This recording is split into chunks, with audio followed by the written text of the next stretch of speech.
Yok mu? Arasam da kızım.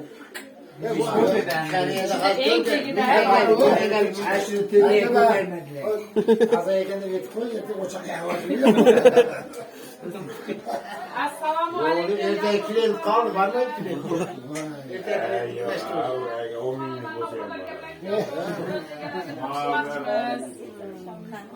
Nerede kilasını? Sabina. Sabine yanında oturuyor.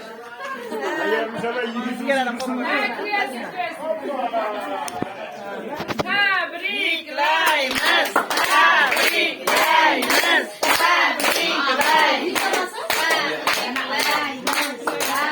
Yani şaşmay durun fadarken aşka. Bu fadarken niye başlı fadarken?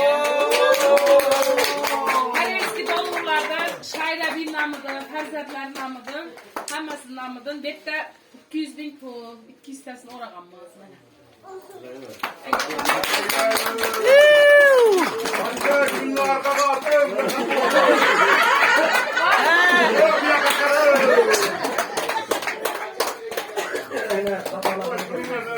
Şair bir meşballarınız, kelleler, zavreler, zamını kabul kılas. Yani adamda meşleyen var.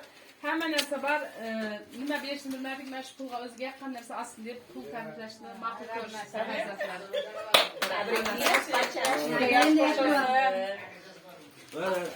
Anneler yaşında millet yaşlılar yaş koşulsun. Bize yoksa yaşlılar 60, 62, 65, 70 abi. Yetimler. Sakona bereketini bir semenlerge. Rahmet tuğlayla kaçırır semenlerge.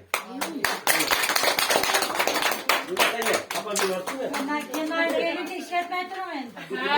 Kendi kereler sana kabarıp demek gelir. Bunlar yerim alanızda bunlar 10 bin olayımız mı?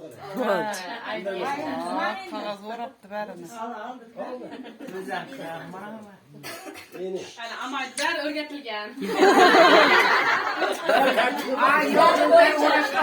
O geldi ki yapma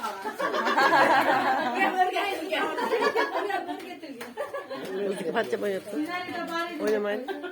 Ana kulakın İslam.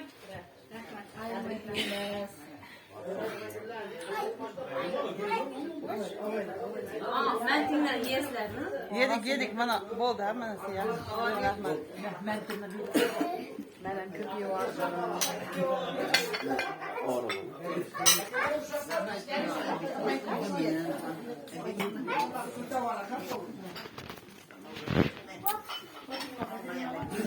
Naksan